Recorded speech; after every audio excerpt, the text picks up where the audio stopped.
সুন্দরবনে আবারও বেড়েছে দস্যুতা। বনে যেতে ভয় পাচ্ছে জেলে বাওয়ালিরা। 2016 সালে সুন্দরবনে 60টি বনদস্যু একসঙ্গে আত্মসমর্পণের পর থেকে 2019 সাল পর্যন্ত স্বস্তিতে ছিল বিশ্বের বৃহত্তম ম্যানগ্রোভ ফরেস্ট।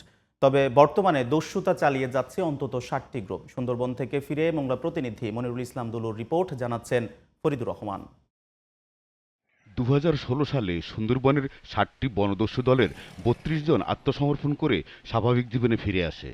এরপর 2018 সালে 9টি বাহিনীর 57 জন এবং 2019 সালে ওইসব দলের 25 জন আত্মসমর্পণ করলে দস্যুমুক্ত হয় সুন্দরবন।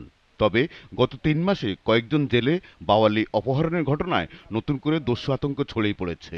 10,000 করে টাকা দেবে, 20,000 টাকা দেবে, এই বলে খালের ভিতরে আটকে রেখে দেয়।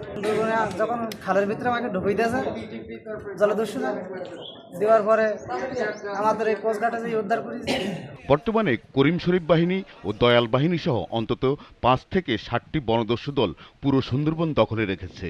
এরা জেলেদের জিম্মি করে মুক্তিপণ আদায় করছে বলে অভিযোগ উঠেছে। 5 টাকা ধরার জন্য বেরোনোর পর তারা আমাদের ধরে আটকে রাখি তারা মুক্তিপণ হিসাবে মনে করেন 10, 15, 20 টাকা দাবি করেছে। আমাদের কাছে টাকা দাবি করছিল।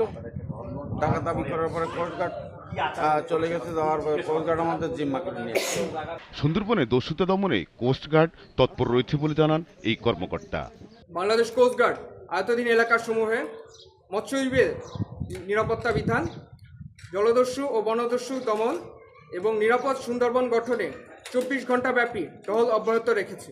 সরকারের কঠোর পদক্ষেপে সুন্দরবন আবারও দস্যুমুক্ত হবে এমনটাই আশা জেলে বাওয়ালিদের।